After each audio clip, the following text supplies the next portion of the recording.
I need you to knock some sense into me. I'm sure you can. Yeah, I don't know. I enjoy listening to you. I don't always agree with everything. All right, enough of this persiflage. So, you want my question? I'm certainly not going to get myself in trouble by telling you what to do. That makes great sense. Gosh, that's good. Did I overwhelm you with words and wisdom? I've got 7 kids. I feel like I could call you every day. Wait, you're telling me I'm wrong? Disconnect. Yes, I am, Dr. Ray. You just need to tune in to Dr. Ray, honey. He's got all the answers. Am I right or am I right? Probably. Now, from the studios of Living Bread Radio Network in Canton, Ohio, the hometown of Mother Angelica, here's Dr. Ray. I argued with Andrew. I didn't want him to put that lady saying probably. At the very least, I would want likely or most likely. Or, of course. But no, she gave me a begrudging probably. Don't even remember what I said. Real nice to have you with me here on The Doctor Is In. This is Look Back Friday. Delighted to have you with me. Look Back Friday was an idea that I came up with, spoke to the folks here at Ave, and makes extra work for Andrew because he has to go back and take these calls and edit them properly. And then we put them up, and then I talk more about them. And yes, I can use all kinds of justifications as to why those calls are picked. I can say things like, well, there was an angle I didn't have a chance to take, or it was a situation where there was a word used that might need some clarification, or I noticed something that in fact could have been explored a little. No, let's get down to it. As St. Thomas Aquinas says, for motivations, follow the self. I just wanted to talk more. That's the way it was. Frustration setting in because obviously can talk only a certain amount of time because there are folks waiting patiently, and some not so patiently, and some wait and then eventually quit waiting. They drop off. That happens. I always want to say, is it something I said? Is it another psychologist? So, we will get to those calls shortly here. Deena from Oregon has an out-of-control suicidal son, and that's a long call. So I can't really spend too much time in my opening monologue. I'll give you some fashion tips. Now, I'm the last person in the world to give fashion tips. I finally stopped wearing my paisley shirt and my bell-bottoms. It was last year, I think. And how many times I walked out of the house and one of my daughters didn't say anything, but I knew just from that one word that they spoke, Dad. And I'd look. What? Oh, Dad.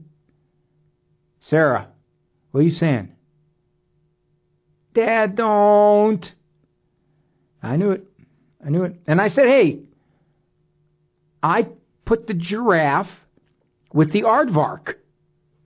For those of you who don't know what I'm talking about, there was, for little kids, a big fashion chic called Garanimals, where the kids blended certain animals with other animals so that they would match. So I did that for a long time.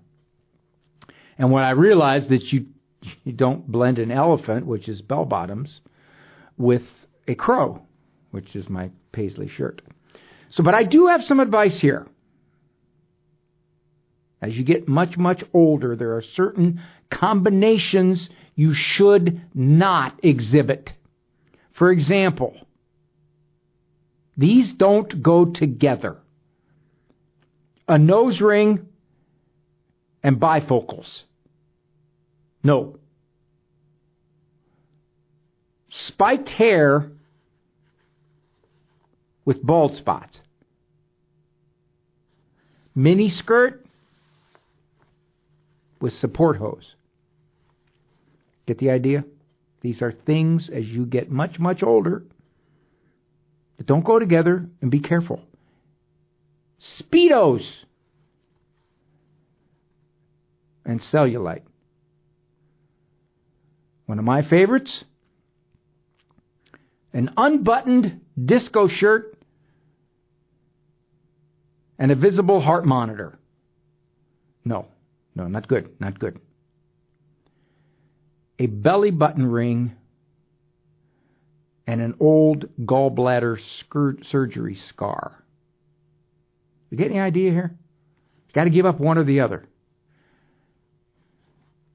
Inline skates, along with a walker. Just some fashion tips from me. And I'm kind of proud of myself, really.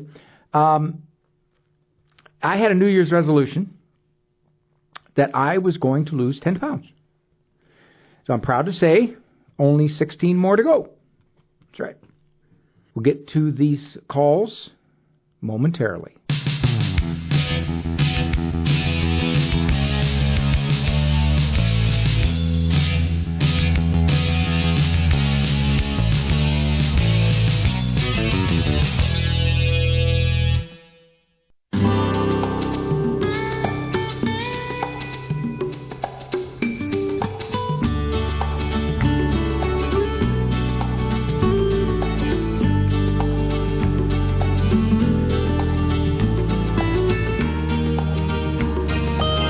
Some calculating. The bumper music is 30 seconds long. If I let the whole 30 seconds play out, each program, let's see, that would be, we've already got a hard break, 1, 2, 3, we have 4 breaks. So the bumper music coming back from 4 breaks would total 2 minutes worth. If I let that play out, the show is approximately, with breaks, 50 minutes long.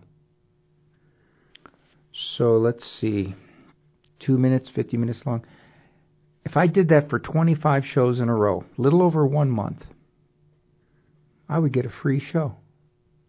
Yeah, I wouldn't have to ask for a raise. Get a free show. Every 5 weeks, it would be comparable to having a show for free. So I'm going to let this music play a little longer. Sometimes I just jump in right about 8 or 10 seconds. And I'm realizing I'm not giving myself the time. Deena from Oregon had a very complex question, obviously a very complex question, and that's why Andrew let the call go beyond our normal 4 to 5.5 minute length. And there's probably a lot I wish to say about this because the topic, of course, has so many directions one could go. But let's find out what's gone with Deena. Boy, it sounds like a pretty serious situation there. How did he attempt to commit suicide? He swallowed 3 bottles of over-the-counter pain pills. Wow. How did you discover that? Well, I was at work, and he's like, oh, I'm sick. I don't want to go to confirmation class. I was like, are you really sick? And I was like, okay. And then the next day he was still sick. He'd been throwing up, so we took him to the hospital. And they're like, oh, well, he's constipated because they took an x-ray. Then I was looking at the paperwork, and it said he had a fatty liver. I'm like, there's something wrong. So I took him back to the ER, and then they're like, oh, no. So then I went to his doctor, and his doctor's like, no, we're sending you to the Children's Hospital. So it had been like 4 days by this point. And so at that point, he was in liver failure. And we ended up going to Seattle because I thought he might need a liver transplant. And by that time, he finally admitted to swallowing the pills, the Tylenol and Advil and stuff like that. And then he spent a week in ICU and 3 weeks in the mental health wing. Whew. So those therapists there were like, because his triggers is what they would call them, which I hate that word, but are religion and school. And I was like, okay, well, that's part of life. I'm like, he needs to figure out how to, we need to figure out how to get him to live with part of life. And like, well, compromise with him. And I was like, no, I already compromised enough, I feel like I've given him options, And so we finally get, a therapist. We get home, I get a therapist. He's not talking to me. You can just have him sit here and we can do nothing or, whatever. And I was like, well, if you're not going to work with them, okay. So we're like on our 3rd or 4th therapist now. And it's just like, it's either the therapist telling me, well, he doesn't want to do anything, or him going, these people are stupid and they don't know what they're talking about, or they're hippies, or they're this, or they're that. And I'm like, I don't like at some point I'm like, I don't even know where to go anymore. I'm like, I'm he like basically wants no therapy. He doesn't want to talk to anybody. Right. He's like kind of, well, exactly. And I'm like, well, you have to be there. But then the therapists are like, well, you know, it's his choice. I'm like, it's not his choice. I'm like, I don't understand you people. It's not his choice. Like, he needs help. I mean, it is, but it's not. Like, you know, I feel like that's their job, is to try to get him to engage. I've had kids like that, Deena, and they'll just sit there, and parents will bring them in. It's not the kid's idea. The kid doesn't want to be there. Mm-hmm. Parents will bring them in, and I'll give the parents the option. I'll say, well, I can sit here and I can attempt to engage him, but the more I attempt, the quieter he gets. Or I can keep taking your money. Right. Or what's becoming clear is that without cooperation, therapy doesn't happen. Right. How old is your son, Deena? 14. Oh, well, that's young to attempt this. Do you have any sense of what's going on in his head and socially for him to think, I don't want to live? Not really. I mean, all he says is that my religion hurts people and it makes them, you know, whatever, because I make him go to church. And then I'm like, I make you go to church an hour a week.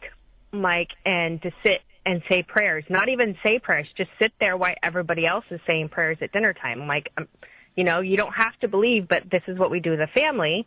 And then and school, I mean, ever since COVID, he's just been like, school's been like very hard for him, but he won't specifically say why, other than he doesn't have a lot of friends. But he also says he doesn't want friends for a long time. He's like, it's too much of a hassle for friends. I see this a lot, Deena. It's a basic discontent with existence. And unfortunately, this is happening in pandemic numbers among adolescents. Their levels of anxiety and depression, social withdrawal, discontent are off the charts. There's a lot of speculation on why. Does your son have a smartphone? He does, but since the incident, it's pretty much been, I've locked down a lot of stuff, and like there's certain times he can have it, and there's automatic times when it shuts off. And where's your husband in all this? My husband's passed away, and his dad lives in California, and his dad only calls to lecture him. I see. So then he gets mad. Okay, so you're doing this yourself. Yeah. Okay. The question becomes really, how do you monitor your son? Right. Do you get a sense that he regrets what he did, he doesn't want to do anything like that again, or his attitude is, I don't know? His attitude is, if he could find a way to no longer be alive and not have it be quite as painful as what he went through. Ooh, wow. Yeah. Well, you could say you're going to go to therapy, and you can just sit there, and you tell the therapist, I'm going to pay you for your time, and hopefully something in the dam breaks. You could do that, so you could at least live with yourself and say, okay, I'm trying. I'm trying to get to the bottom of what's going on with my son. Yeah. Obviously, there's a bunch of discontent in there. I don't know how he spends his time. Does he just go retreat into his bedroom? What does he do? He will either try to play video games all day if I let him, or he'll just, and if I, you know, when I take the video games away, that's when he gets into trouble, and he's like breaking things in the backyard. I'm like, you know, here's a bunch of things you can break. Break that, but don't break the bike that, you know, there's nothing wrong with. So you're saying you're touching upon he has a behavior problem too. Yeah, he has. Yeah, he does a little bit where like he doesn't. He gets angry when things don't go his way. Like he just gets. It's not as bad as it used to be. So the discontent is coming from the fact that you, as his mother, have certain standards. He doesn't like them. Yeah. And he blames it on religion because he thinks because of your religion, that's why you have those standards. He doesn't have the freedoms that he wants. Yeah. And so, therefore, you're making his life miserable. Pretty much, yeah. Try that therapy route. I think the other thing you might want to tell him is, you know, son, your life is so valuable, and making a decision like this, a permanent decision, on the basis of temporary discontent is one that you can never get back. If I'm going to keep such a very close eye on you, I would think for me, I personally would probably not allow him unsupervised at any time. That's it. Then that's part of the hard problem is, like, I had to go back to work, and I worked 2 jobs, and when he's not in school, when he is going to school, he, like, sneaks in and hides in the bathrooms, and the school doesn't know he's there. And they're like, hey, we found him again. He would, so like, and, so it's hard to. I wish I could give you a lot of answers here. This is just a quick radio call because this is a very serious situation. This kid is intent on saying, I'm gonna make my statement, and if my statement involves another suicide attempt, I will.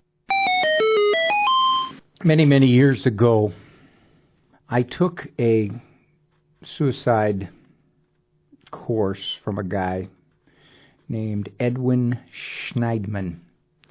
At that time, he was one of the big gurus of suicide. And he had a model that he based upon 2 things, perturbation and lethality. And he said those were the best predictors of suicide. Perturbation, of course, if you know it's a complex word, it means a state of distress and agitation, a high level of internal turbulence, perturbation. He said when that's present, that raises the risk. But then, he said, the second variable is lethality. In other words, was the attempt of a very serious one. For example, this kid, he didn't tell anybody what he did for 3 days until medical problems started to crop up. And then they did some exploration and he fessed up. So that was a pretty lethal attempt. It's not like somebody would take these pills and then immediately call his mom and say, I did this, Mom, you better get me to the emergency room. Or someone who scratches their wrist but doesn't go anything toward doing serious damage. That's not a high lethality. So this kid sounds like he's got this ongoing level of what Schneidman labeled perturbation. I label it discontent. I look at this, and I don't want to get too social philosophical on you. Yes, I will. It's my show. I see so much of this based upon a growing discontent among the young people with the way life is. And I think part of it is because unfortunately, they live very materially comfortably. The society, their peers, seek pleasure, momentary pleasure. God isn't really part of the picture. This kid has decided at age 14 he wants no part of God. So therefore, anything his mom does to try to teach him of anything of infinite importance, he resists it. I don't know a whole lot personally about other times and cultures, but it would seem to me that without the societal kinds of influences shaping this kid, he would be much more open to his mother's religion. They called her religion and having to go to school his triggers. Now, there's a lot of ways you could define that word. One way is that they are the cause of his discontent. The presence of religion in his mother's life, and therefore which trickles over into him, and having to go to school. And she asked about that. She said, well, wait, that's part of our life here. And they said, compromise. Well, how do you compromise that? Do you say, well, okay, you don't have to go to church. Stay home. Well, she's barely requiring anything of him now regarding that. I'm sure they probably didn't like the fact that she had certain standards which they thought were unrealistic for a 14-year-old. For example, she limits his phone. she limits his video games, which is a world he would dive into if she let him. Which is, ironically, and here's the choice she had to make, he gets more hostile and resistant. As she said, he goes out and breaks things when she limits access to those things. But if she didn't limit access to those things, he would retreat further into the digital world, which would then make him even more discontent and unable to live life in a broader way. So she's got to pick the least bad of her options, lesser bad, which is to limit some of this stuff that's shaping him. Parents will say, I want to bring my adolescent in. They'll say that to me. And I'll say, okay, but keep in mind, if your adolescent doesn't want to be here, they can be very resistant. They are among the most resistant clients I see. They're more resistant sometimes than guys who are forced there by the court. The guys forced there by the court will at least tell you how upset they are at all. The adolescent shuts down. There's a stewing hostility, a surliness that is nonverbal. And I tell the parents, I say, I can do this, but even if they do start to talk, pretty soon it's just to trash you. They tell me what's all wrong with you. And if I try to give them a different perspective on that, I'll just become another adult that doesn't understand. I think one thing I didn't say to Mom is that as she tells him how valuable he is to her and how much he loves her, and that she's afraid that he'll try something like this again, that in fact she has to say, if it happens again, we're going to have to pursue hospitalization, son. We've got to get you past this idea that because you're unhappy with some of the aspects of your life, that you just want to end it all. I remember way back when I was working with the schools, I had a 13-year-old commit suicide in the schools. I heard about it. They called me in.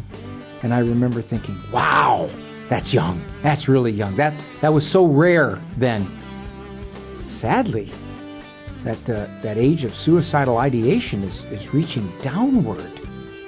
You give God the boot and you let society socialize a kid with its own ways.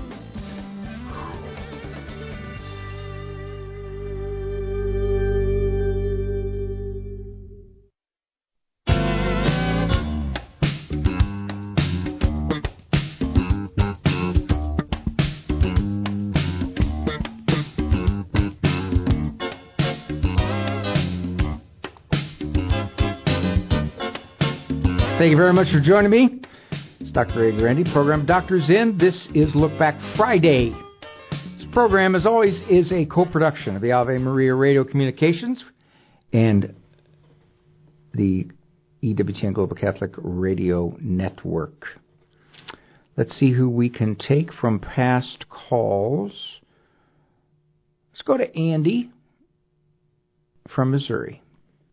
Andy from St. Louis, I believe he wants to weigh in on our previous call from an anonymous dad whose 19-year-old son was amotivated in college, vaping THC, and dad's paying for all this. Hey, I wanted to give that dad a word of encouragement and affirmation. My own situation was that I was going to university in Ohio, triple major, didn't quite make it, ran out of financial aid, had to move back home. My parents said, okay, but you can live here for 2 weeks and then you need to, be out on your own with a job, spending your money, which I had very little of at the time. So moved across the state, then talked to a local place and got an apartment with the YMCA. And very inexpensive. Got a job and have been on my own pretty much ever since. Fast forward 30 years, so just like last decade or so, my parents talked with me as an adult, now married, 6 kids, yada. I don't, that's important, but not to this call. And they told me that the hardest thing they had ever had to do with me was to push me out of the house. They were worried that I would sink, that I would become homeless, that I would fall into disreputable people. Personally, I've not done sex, drugs, or rock and roll at that time, so I still haven't done most of those, except for kids. And I said, I appreciate that, Mom and Dad, and I love you for it because it really taught me to be self-reliant and to not, except in an emergency, not rely on my parents as much. And so it helps me over that hump of maturity after school. When they feared all those things, Andy. Oh, absolutely. My mom said that my dad was in tears having to do it. I'd never seen my dad cry. Well, he must have thought there was more to it than just, I'm the boss, kid, and if you don't follow my rules, get lost. Obviously, for him to make that decision, he must have thought that despite all of the risks, that was the healthiest move. Yes, that is absolutely correct. And I think that to this day, I had a chance to talk with him before he passed away about this very situation, and it was touching. Later in life, we had to take care of him, and as he did when I was baptized, to make the decision to become baptized, I made those end-of-life decisions on his behalf with his authority and all that kind of stuff. And so our relationship got much better, I want to say. It became mature. It was no longer parent-child. It was still parent-child, but it was more an adult family and friend than it was a child who must obey or a child who's learning independence and, rebelling against the rules of the house. Andy, you touched on it. You touched on the parental fear of so many young adults who are not living responsibly, not living cooperatively, not living respectfully in the home, and the parents are terrified of saying, okay, it's time for you to cooperate, or here's our terms. They're terrified. And as I said, I'm going to stick with my informal survey that less than 50% of parents do that. They only do it when they're driven to it. Typically, it has to get really ugly. There's thievery, or there's violence, or it's protracted into the mid to late 20s, and they finally had enough. That's usually when their hands are forced. It's a decision that is put off as long as possible for many because they hope that some kind of maturity will take place. So they do a number of things. They'll show them ads on the internet for help wanted. They'll say, we're going to pay for your schooling if you take a 2-year trade course. They offer a lot of options. And they may find a begrudging cooperation, sort of, but not a long-term follow-through. And as this kind of stuff builds up, they become more frustrated. Or they might find the male, in many respects, it is a male, playing video games for 8 hours somewhere. And they're thinking, what happened? What happened? Sometimes the kid comes home from college. He graduates college. And he doesn't find a job to his liking. And he won't work anywhere else just to bring in money. Or if he does, he works a small part-time position just to have enough for gas, maybe pay his phone bill, little spending money. I don't know of the statistics. I gotta believe in the last 40 years, the number of 20 to 30-year-olds still living at home has jumped dramatically. There are a lot of reasons for it.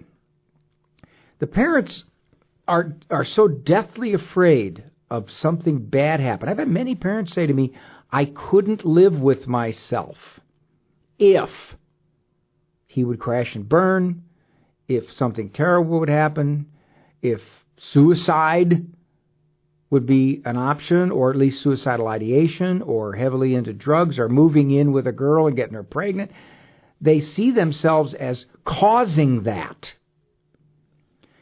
the problem is, the longer that untenable situation goes on, the more likely the ill will breed on both sides, because the young adult does not see the parents as trying to help. They see them as trying to interfere. Then also it becomes a pattern, which is, now I'm 28. It's been going on for 7 years, 8 years, 9 years. A couple of my sons I had to move out on their own. Both of them now are very close to us. But at the time, I knew that they were going to have a rough patch. Now, fortunately, they landed somewhere. They have resources. They have friends. They found places to land. And they bumped around in their 20s. They did. But they're both in their 30s now and doing, by society standards, pretty well. So, given all that, it was a move I realized that I had to make as a dad. And I judged that I would not be helping either one of them if I let this go on.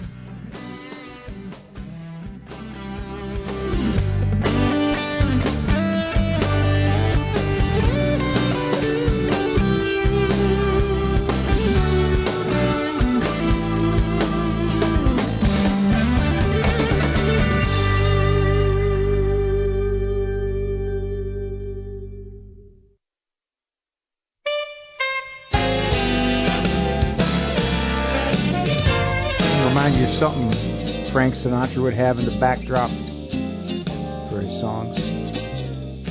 Not quite Count Basie, but same style. Keeping with the theme, some would call it a bit of an epidemic of young adults not moving on, not growing up, either hanging at home or drifting at some level. John from Florida called in about his 21-year-old slacker son. I'm calling in regards to a 21-year-old son I have at home. I've been wanting to call you for a while. Basically, we have given him multiple opportunities, including job opportunities I actually got from a friend of mine, telecommunications industry that pays very well. There's some new jobs opening up with data centers, things like that. I've offered him pretty much everything. He does work at a job, but we have a 17-year-old daughter that's living at home. That's pretty much, he's making a little bit more money than she is, and she's still in school and doing things like that. I've tried everything, incentives, everything like that, to get him motivated to, work. He's basically going back to my wife and using her as a crutch, and using her kindness and pretty much manipulating us. So I'm to the point right now where I've given him 30 days to come up with a plan or be in some kind of schooling or something, and now the 30 days is up, and I have not sat down and talked to him yet. So I'm needing some advice on just what to do. I've brought up the option of the military. I said, you have two choices left. I said, you can go join the military, serve your country, like I did that when I was 18. So, or I said, you can just, find another place to live. So I'm just at a standstill at this point. You say you haven't talked to him yet. Have you talked to your wife yet? Yes, sir. Well, we've talked about it. It's just been going on for a while. We know he was in a bad situation when he was out of state on his own when all the COVID stuff was going on. He failed school. He was doing great until 12th grade. My wife, we've talked about it, and she said it's my responsibility to talk to him, but he kind of just follows her around like, he's a 21-year-old man, but he's following her around kind of in circles, when she has to go somewhere. If he's not working, he's there right along with her. I'd kind of almost like a pet, so he's using my wife's grace and kindness to continue this situation, I guess is the easiest way to put it. Does she see that, or does she look at it as though he's doing okay and you're demanding too much? No, she agrees with me, she said, but, when she acts like she doesn't want to have anything to do with it, but yet if you would just show him that you're serious along with me, then I think that would be very helpful, because he has a tendency to, he won't talk to me anymore. I really don't speak to him anymore. I'm just kind of upset with him. And wait a minute, John. Hold on a second, man. You just threw a slider here. This boy's living in your house and he won't talk to his dad?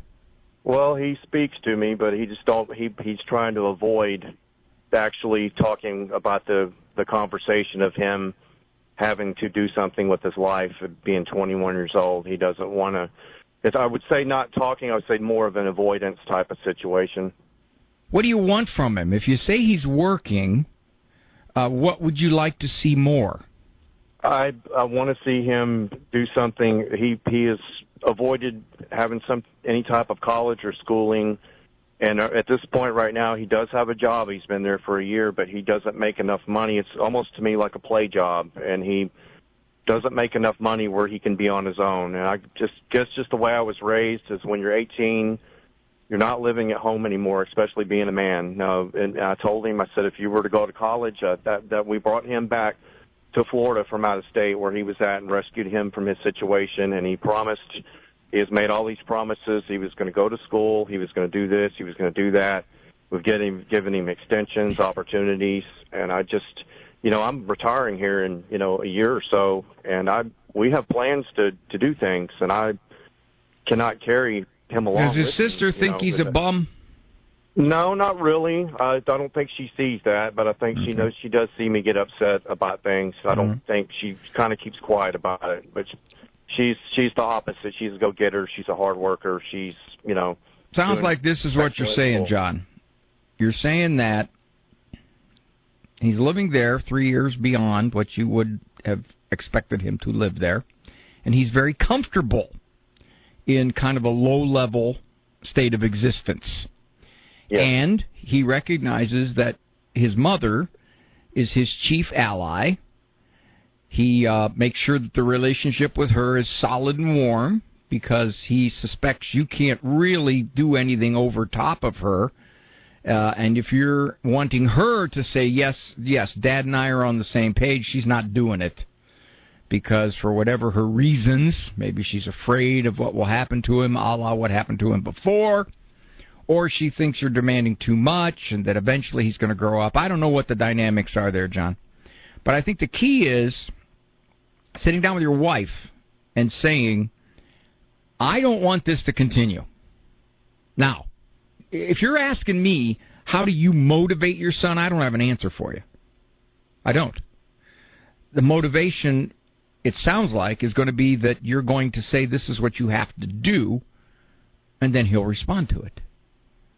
But if you're trying to convince him, or maybe even harder, your wife, to say, all right, how long are we going to live like this? I think you got no leverage. You will have to decide whether to let him live there and drift, as long as that happens until your wife gets fed up, or you say, okay, here's my terms.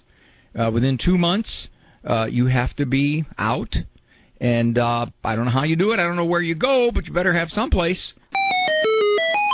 Well, it's interesting. I did not know what this call was going to be about in its details. So when I offered some observation from the previous calls, I talked about common is somebody getting a job that's small, petty, would not allow them to live on their own so they could have a little spending money, and that's what Dad said. Play jobs. Then I commented also about all the ways that the parents give them opportunities. Here's jobs. Here is something you could look into. Here's a college possibility, and all of it is just kind of ignored. And that's what's happening with John. The other thing is this. He says, my son avoids the conversation. He don't want to hear it. What typically happens in these situations is that, and this is what continues to breed the ill will, is that the parent tries to reason with the child, tries to see for the child where this is all going. Well, I shouldn't say child, it's an adult, but childish adult. And the adult, doesn't want to hear it. So I usually tell them, quit reasoning. Quit reasoning, quit bringing it up. You're going to have to make a decision at some point. Because what's clear is that the more you talk about it, see what's happened? John says he doesn't want to be near me because he knows this topic could come up. He don't want to hear it. And we keep thinking, okay, there's got to be a key. There's got to be some type of reasoning that's going to click. And it's not the reasoning. Let me put it this way. The child is not living by reason. He's living by motive. And I don't have the motive to do that. So all the reasoning in the world is not going to move me. But here's the key for John. He said this. This is interesting. Did you catch it? He said, I gave him 30 days. Now, that sounds like he made a decision. But if he were in therapy with me, I would say 30 days, and then? In other words, John gave him 30 days. He said, okay, you have 30 days to either get a direction or you're on your own.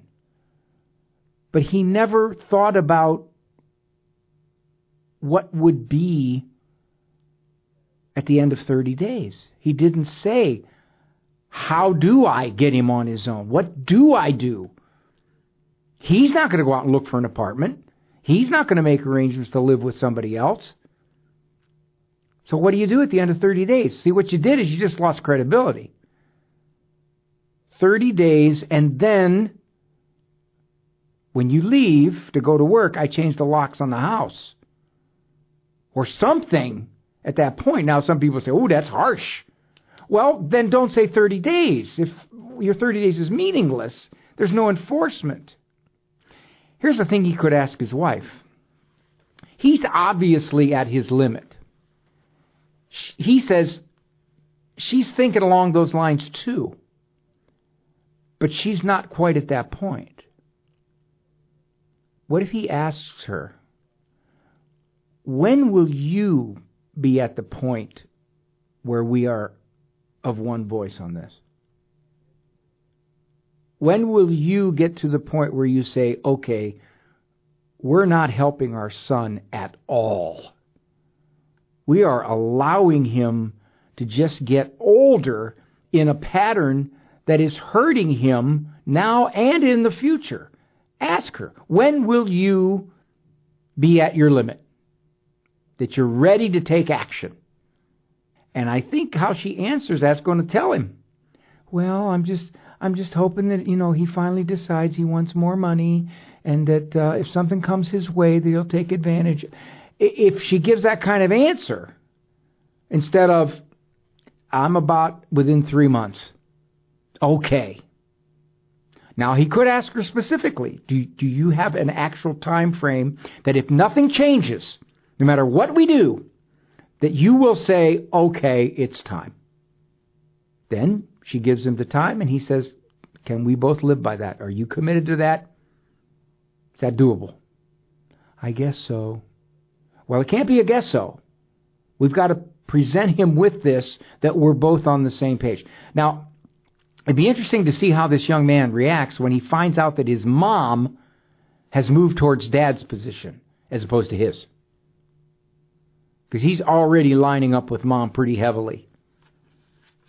Just some thoughts after the call.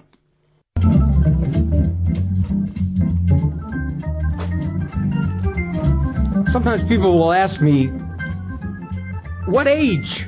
Now, this previous caller said 18. Said 18, I was out, I was on my own. A lot of people say that. Although they are a dwindling number, there are those who will say, no, you're 18, you got to make a decision here. Once you graduate high school, the decision has to be made. The oldest child who lived at our home before he moved on was 26. Now, why was that? Andrew got his degree in engineering. He's my oldest son. at that time, he had a degree in biomedical engineering, and the job opportunities were just few and far between. So I suggested to Andrew, I said, Andrew, why don't you get your master's? Get your master's in mechanical. This way you have a wide option. So Andrew did. He got his degree in mechanical. He was 26 years old when he moved out and married. He had been dating a girl. He moved out when he married. Now, I've had other kids who moved out when they were 18. One, I had to move him out, and the other, she just wanted to be on her own. That was it. My daughter, she went to an all-girls academy when she was 17 and never returned home because she went into ROTC and has been a lifelong Army JAG lawyer. It all depends on the age. My most recent daughter did move out when she was 25. She was the youngest. And we ultimately came to the conclusion that it was time. She was the last child. We charged her rent, and we expected a certain level of cooperation. And when we didn't get quite the level that we wanted, we said, "This is it. It is time to go." And we had a backup on it. It was not a matter of, okay, here's the limit. No, it's here's the limit, and here's how it's going to happen. You always have to have that. If you don't say here's a limit. Don't say you got 2 months to find a place. You have to hope they believe you. And why should they? Because you've nagged about this for 1, 2, 3, 5, 6 years, and nothing's really changed. And they sense your fear level.